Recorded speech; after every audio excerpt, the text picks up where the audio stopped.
It's time for this week's episode of Brandon Sports Talk, featuring in-depth interviews from those who are trending in the world of athletics. And now, here's the host of Brandon Sports Talk, Brandon Pate.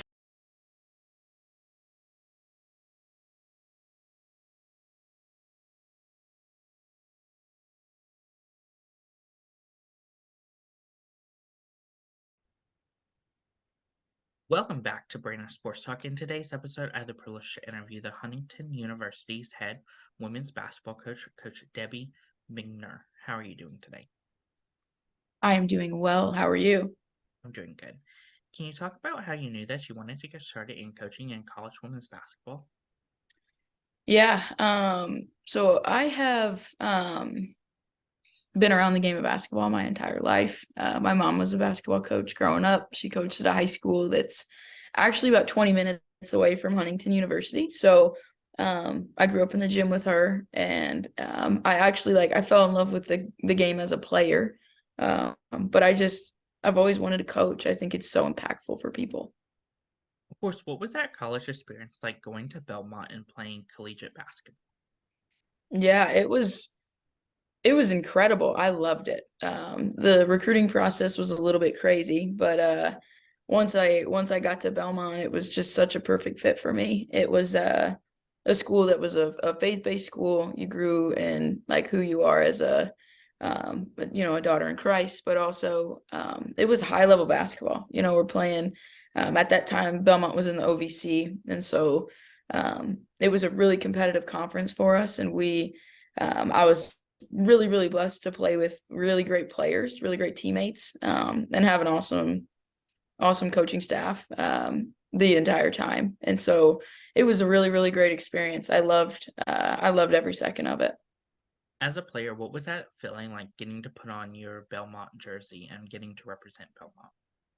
Yeah, it was awesome. Like it was Belmont is such a special place. I think it is a space that's like it's unlike any other campus, I think, in the country, just because you get a small school environment, but it's in the middle of Nashville. And so you draw a lot of fans that are from the area. They love, obviously, Belmont men's and women's basketball is elite. And so getting to put that jersey on and play in front of that fan base and represent such a amazing university was awesome. And obviously doing that next to my teammates it was incredible. While at Belmont, what were some of your playing accomplishments? Oh man. Well, we went to 4 straight NCAA tournaments as a team, which was really neat. We didn't end up making our goal was to win a couple games in the NCAA tournament. We didn't end up doing that, but we got to play in it every year, which was really cool. We won some, tournament championships, regular season championships. And so honestly, it was a really great experience all around. Coming out of college, what was that experience like for you going professionally and playing overseas and internationally? Yeah, it was a transition for sure. Obviously, playing at Belmont, where it's very like we have a system. We've got a way that things run on the court, off the court, and you transition from obviously a college basketball player to a professional basketball player, where things are just different. You're in charge of yourself. You are obviously you show up every day, and it's more of a job setting, right? And so the transition was a little bit different, but I loved it. I still loved the game. I loved to play. I enjoyed getting to meet people and just, see a different part of the world. But I will say it is a definite adjustment from being a college basketball player to then transitioning into a professional one. How was that transition like for you from going from being a professional basketball player to getting into coaching college? Yeah, I mean an awesome one too. I mean, it's obviously there aren't I love the game. Like I enjoy basketball. I think it's such a unique way that we get to impact and care for people. But um transitioning from a player to a coach is very different, and obviously being a point guard when I was playing, is a helpful thing, because you're responsible for the floor and you see it in a little bit different way than maybe other players. But transitioning to coaching, you just you become the person that is serving. You are the one who is there to take care of the players and be there for them and teach them and coach them and love them through the ups and downs of the season. And so I loved it. It was something that I always wanted to do, and so it was a fun adjustment. Of course, after your playing career, what was that like coming to UT Martin and joining the coaching staff? It was awesome. I am forever thankful for Kevin McMillan for giving me an opportunity to get my foot in the door in coaching. It was I learned a ton, and I'm so thankful for him and how he treated me as just as an assistant, and just he knew my goal was to be a head coach. And so every day when I showed up to work, it was he pushed me in my thinking of how to think about the game, but also how to motivate players. And he gave me a lot of responsibility that I know he didn't have to, because he's an incredible coach in his own right. But he allowed me to grow in my time there, which I will never be able to thank him enough for. Of course, what were some of the things that you learned as the assistant coach at UT Martin to help you to make that transition to become a head coach so early? Yeah, I mean, I think ultimately it comes down to again, kind of how Coach McMillan, how he allowed me to think. And every day when we would show up into the office, he would, in the most challenging way, like force me to think the game differently, and it was a constant why do you think that? What are the pros and cons of the decision that you would make? And then he would come back and say, well, this is how we're going to do it, obviously, because it's his program and this is why, and so I just think that those day in and day out experiences of how he allowed me to develop my own thinking in the game, but also it was still his program, and he had a really good way about him of allowing me to think and grow, while also this is how we're going to do it. And so ultimately that was one of the things that I want to take with me here, when I have people that are on my staff, whatever their goals are and whatever they want to accomplish, I want to help them do that in any way that I can. And so, yeah. And obviously, Coach McMillan he's an incredible X's and O's coach. He thinks the game, unlike anybody that I've ever seen. And so taking like some of his set plays and some of the way that he, even like throughout the course of a 40-minute game, how he thinks of those things, it pushed me as a coach. What was that feeling like the first time you got to step onto the Huntington court for the first time at home as a head coach? It was awesome.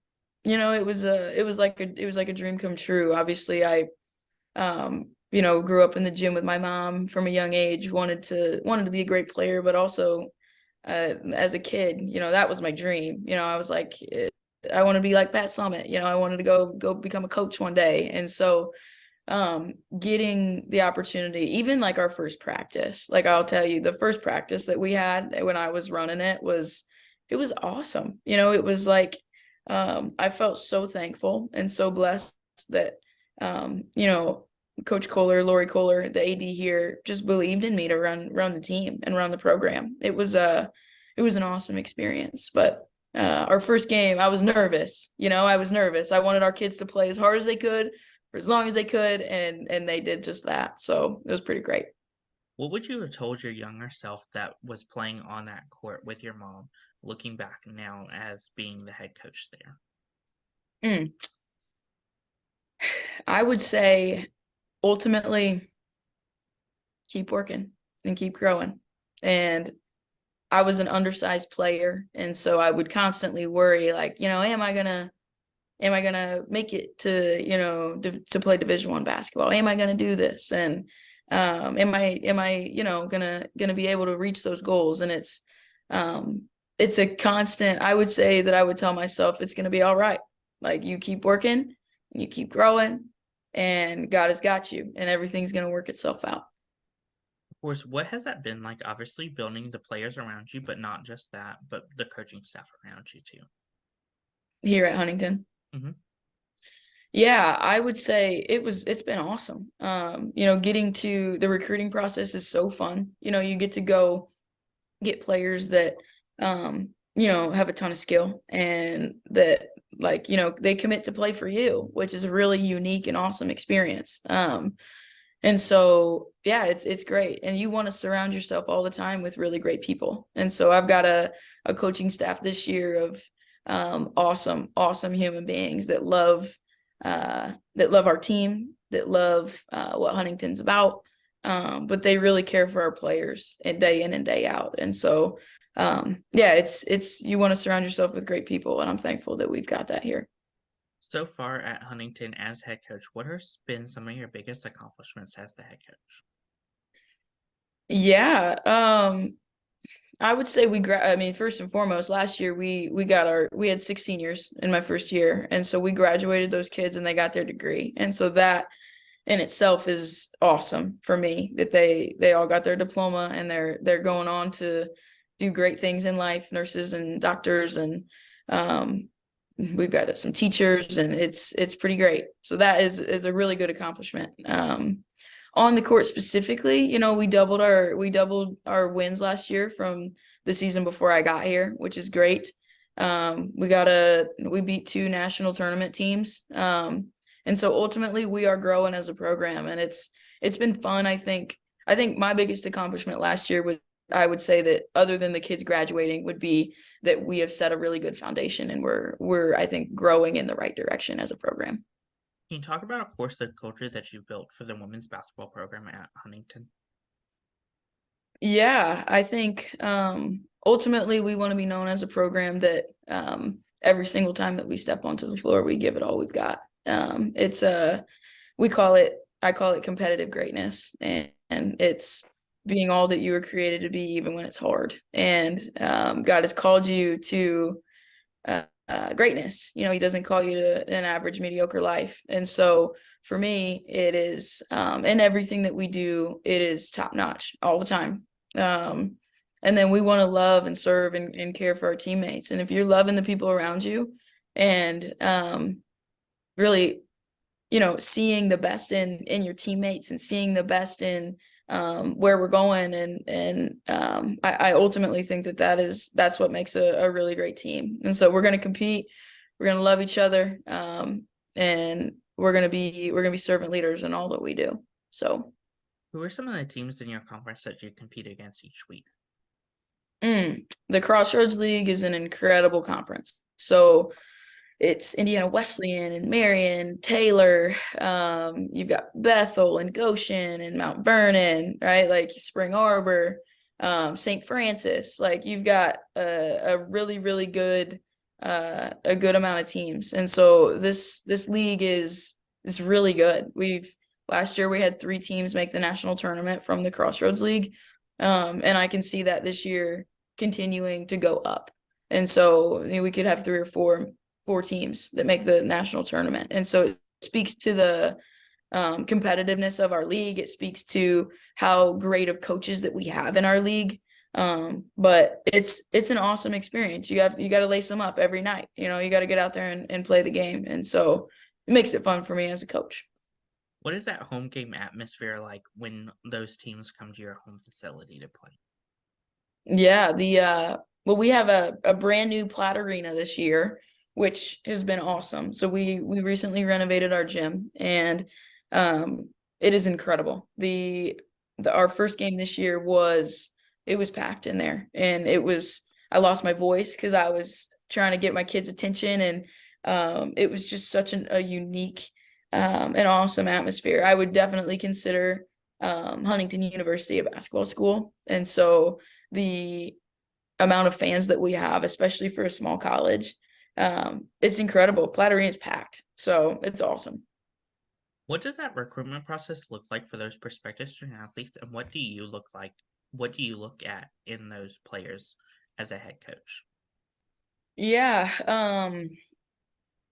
So the recruitment process, we watch a ton of games over the summer. There's AAU basketball, and myself and my assistants, we go out in the summer and we watch a ton of games. Usually from about 8 o'clock in the morning to about 9 o'clock at night, we are in the gym. And so we're just finding players that we really like, that we think have that competitive greatness in them, that love the game, that love their teammates well, and kids that are wanting to serve the program and make this place better because they're here.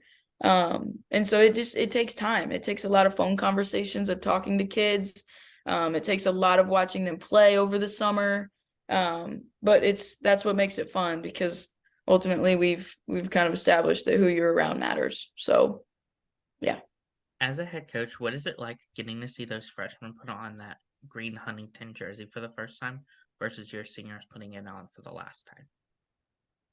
It's a great question. It's like that's kind of the beauty of a program, right? It's the kids that have, your seniors that have given everything that they have to the program. It's the last 4 years of blood, sweat, tears, and the highs and lows and ups and downs, right? It's awesome. It's a great experience, an accumulation of a lot of hard work and dedication. And then it's the beauty of like a freshman, coming in, and they're like, you know what? There's so much ahead of them. There is so much to learn and grow, and we're focused on who they're becoming as a human being, and so throughout the course of somewhere in the middle of, when they put that jersey on as a freshman and when the last time they put it on as a senior, we hope that they have grown into who they want to be as a human, when they leave. But ultimately it's a beautiful thing. I think it's the essence of a great program, is when your seniors can look back and be like, you know what? I gave it all I had. I gave it all I had. As a head coach, what is it like seeing your seniors put it on for the last time and then go on into the real world and go into a corporate job or even play professional basketball? Yeah. It's awesome. And that's ultimately, as a coach, like, you want them to leave here as, like standing on their own 2 feet. They feel confident to walk into any room that they want to walk into. And it's sad, because you've spent the last 4 years of their life and my life, pouring into them and trying to help them become who they want to be. But it's also awesome because this is like they're ready to go. You've prepared them well, and so it's a really cool thing. It's a really cool thing. What are some of your future plans as head coach at Huntington moving forward?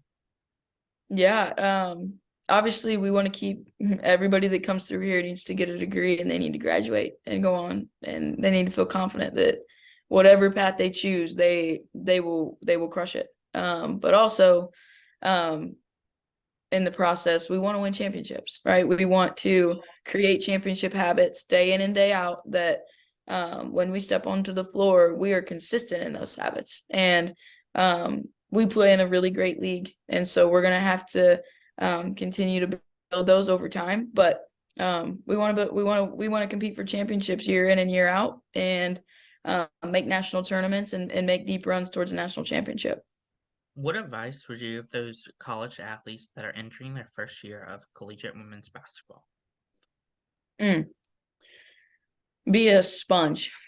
Be a sponge, soak everything up. And you're going from a high school program that you probably were your best player on your team to a system, and hopefully a program that's established and that's has a way about them. And so just learn what that is, and learn where do you fit? What's the best way for you to make a positive impact on the team, whether it's scoring, whether it's defending, whether it's rebounding, whether it's being a great teammate and cheering on your teammates and encouraging them every time. Like, be a sponge and soak all that stuff up. And ultimately, if you show up ready to learn and grow every day, you're going to put yourself in a really good position to positively impact your team. What advice would you give those college athletes out there that are looking to play professional women's basketball, whether it's the WNBA or going overseas to play?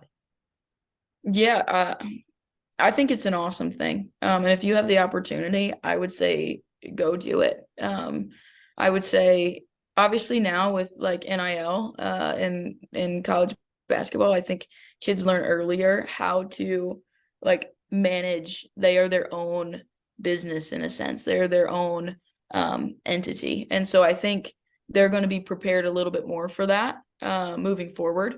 But yeah, just be prepared. Like you are in charge of yourself, and be confident and stand on your own 2 feet and know what you're worth. So What advice would you give those players out there that are looking to get into college coaching after their playing career? yeah, soak everything up while you're playing, right? Like think the game, ask your coaches. You've got a head coach and then hopefully 3 to 4 assistants on your staff. Like ask them questions and be a sponge, be somebody that's constantly learning about the game. And obviously when you're done, there are plenty of opportunities. You can be a graduate assistant somewhere. You could start as a video coordinator. You could you could enter into the So You Want to Be a Coach program. And I think there are plenty of opportunities as long as it's a highly competitive field that you're going into, but if you put yourself in a position to where you're learning and growing, and you're gonna find a space. What advice would you give those future head coaches that are looking to build their own program and start their own legacy? Man, that's a great question because I am currently in the process of that. But I would just say, know what you stand for. When you're getting a head coaching job or you're going through the interview process, know what you want to build your program on and stick to it. Stick to what you say that you want your foundation to be, and get really great kids that are around you that believe in what you're doing and where you're going. And ultimately, when your foundation is set and you have a solid group of people that believe, it'll work itself out. That's great advice. Where can my listeners find you at on social media along with the Huntington women's basketball program at? Yeah, so myself, Instagram, Darby_33. Our Huntington women's basketball is at HUWBB. And so yeah, check us out for sure on Instagram. Twitter, I think, is the same right now. I'm not quite sure, but I think it's the same. Thank you again, Coach Darby, for your interview, and best luck in your future as the head coach for Huntington women's basketball. Thank you for having me. I appreciate you being willing to have me on. Thank you. You can find Brandon Sports Talk on Instagram at Brandon Sports Talk, Twitter at Talk_Brandon, and you can find me on YouTube at Brandon Sports Talk. Don't forget to like, comment, and subscribe. Thank you again, Coach Darby, for your interview, and best luck in your future at Huntington. Thank you. You've been watching Brandon Sports Talk. Please feel free to like, share, and subscribe to Brandon Sports Talk on social media and on YouTube.